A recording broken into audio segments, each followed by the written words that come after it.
Assalamualaikum dan hai kepada tuan-tuan yang sedang menonton video ini. Saya Teacher Akmal daripada Autism Gym Center akan membentangkan tentang Oral Motor Development.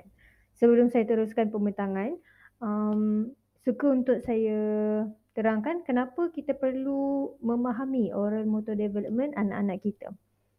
Dengan kita ada ilmu pengetahuan tentang bagaimana oral motor ini develop, kita akan permudahkan urusan anak-anak kita di masa akan datang, which is dari segi untuk diorang punya speech production, and bila kita tahu waktu bila mengikut kesesuaian oral motor mereka, kita juga dapat mengaplikasikan safe swallowing untuk anak-anak, dan juga kita akan dapat membantu kanak-kanak untuk mereka consume various types of food texture, and that is very important untuk kita tahulah bila pada umur berapa-berapa baru kanak-kanak tersebut boleh gunakan food texture yang macam mana.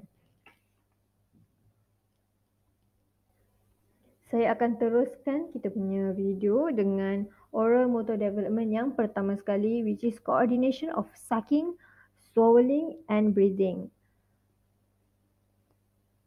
Jadi sucking reflex is a primitive ataupun an early method of feeding, which is biasa untuk infant, mereka akan menyusu badan ibu ataupun menyusu formula lah.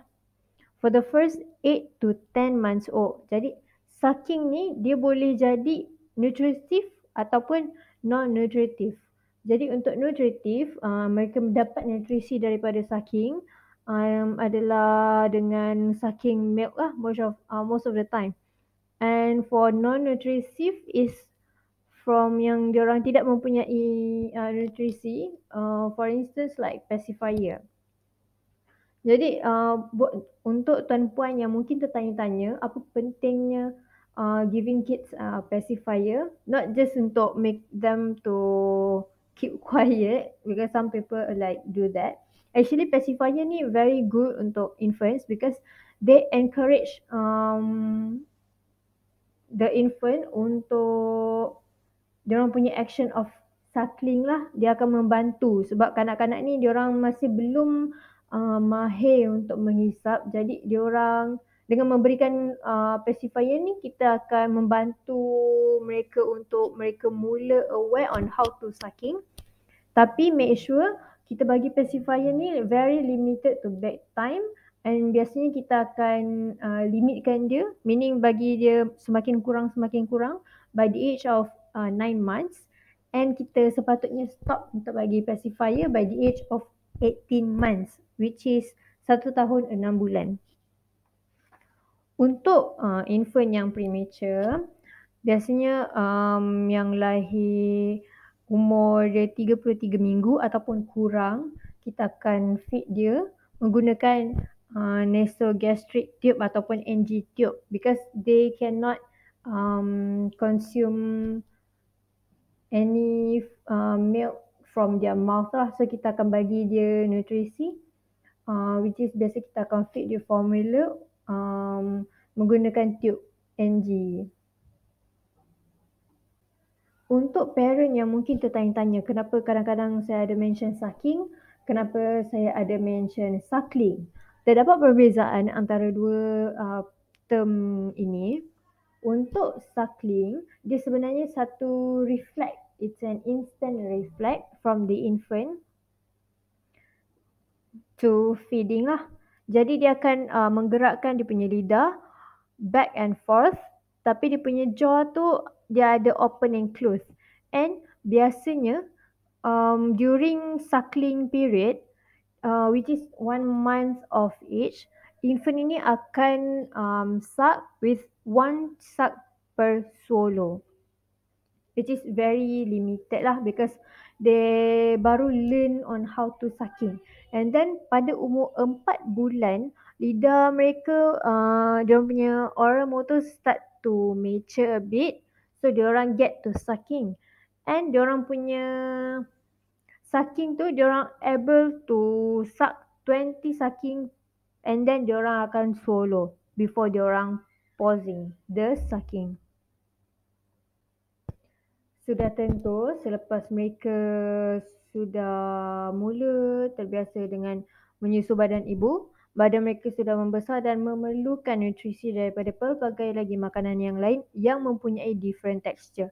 Jadi pada umur 7 sehingga 8 bulan, kanak-kanak ini akan mula untuk pamerkan kepelbagaian munching pattern. It's other than sucking lah. So dia ada a bit extra, dia orang start to munch. Pada umur 9 bulan pula, infant ini boleh mula untuk terima makanan yang pureed ataupun soft food, bubur ataupun makanan blended, makanan yang sebegitulah. And pada umur 24 bulan, kanak-kanak mula untuk boleh terima tekstur makanan yang memerlukan kunyahan yang lagi menggunakan force yang lebih kuat untuk mengunyah makanan tersebut, which is diorang start to eat meats macam chicken, some can eat daging yang empuk, and juga diorang boleh mula untuk terima raw vegetable. Jadi apa yang saya terangkan dengan secara ringkas di slide yang sebelum ini, saya pamerkan slide dengan development sequence of eating skills, dengan kita pamerkan urutan umur dan juga what types of food yang mereka boleh terima. Dan di sini juga kita akan explain dengan lebih detail menggunakan ayat yang ringkas masih. Kita akan explain daripada setiap developmental tu, macam mana diorang sucking, macam mana diorang swallow, macam mana diorang biting and chewing. Jadi di sini kita boleh bagi rujukanlah untuk para ibu bapa untuk rujuk pada umur berapa, what types of food yang diorang boleh consume, which is anak-anak. Saya akan teruskan membentangkan tentang self-feeding. Suka untuk saya kaitkan dengan diri kita ialah sekiranya kita sudah mula tahu untuk membuat sesuatu perkara, jadi kita akan makin have more interest to do that stuff. Same thing apply to children. Bila diorang sudah mula tahu untuk swallow, menelan, untuk mereka mula menggigit dan mengunyah, jadi mereka sudah semakin kerap untuk try to feed themselves because of the eagerness lah. So daripada 6 bulan, seawal 6 bulan, mereka sudah boleh untuk self-feed sebenarnya. Because diorang have better finger feeding development. Jadi pada umur 6 bulan ni kita boleh mula untuk bagi anak-anak kita ni untuk makan sendiri, tetapi sekiranya apa-apa jadi kita perlu bersedia untuk membantu mereka. Because during panic kan, diorang baru mula belajar. So we as a parent, as an adult, we need to be there untuk save them. Contoh, mereka sudah boleh mula untuk memegang botol sendiri dan feed themselves to drink by themselves.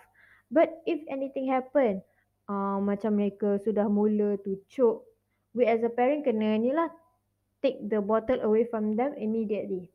Because untuk mengelakkan diorang daripada swallow tanpa timing yang betul, dia akan mengakibatkan tercekik. Pada umur 15 ke 18 bulan, kanak-kanak ini boleh mula untuk membawa, untuk bring spoon with food into their mouth to bring closer to them to self-feed. And at the age of 24 to 30 months old, diorang boleh menggunakan garfu untuk step food and to eat it. Can be vegetable or any kind of food. Untuk diorang menggunakan garfu lah. Dan yang paling seronok pada umur 24 sehingga 30 bulan ni, mereka sudah boleh mula untuk menerima pelbagai jenis makanan. Jadi self-feeding pada umur ini memang akan menjadi sangat seronok lah. Kita sebagai parent, adult ataupun caregiver kepada kanak-kanak ini, we should make eating a fun activity. Dan ini saya pamerkan satu jadual developmental continuous in self-feeding yang bermula pada umur 1 bulan sehingga 30 bulan. Jadi di sini kita akan bantu parent untuk tengok pada umur berapa what eating and feeding performance yang kanak-kanak mereka sepatutnya boleh buat. Jadi kita akan rasa lebih confident untuk bagi anak-anak kita what types of food, because by this age diorang boleh development diorang sudah cukup matang untuk makan what types of food ataupun memegang what type of utensil to eat, to self-feed. Sampai kita ke penghujung video, saya harap dengan adanya sedikit sebanyak input untuk ibu bapa ataupun caregiver for the children tahu tentang oral motor development kanak-kanak anda. Anda dapat membantu your child untuk self-feed, sampai ke self-feed. Kita akan target sampai ke self-feed dan dengan merujuk kepada jadual-jadual yang saya berikan sebentar tadi, kita dapat tahu apabila kita perlu bantu dan until what extent we need to help our children. And I hope this video gonna help for you. Thank you for watching. I am Teacher Akmal from Autism Gym Center.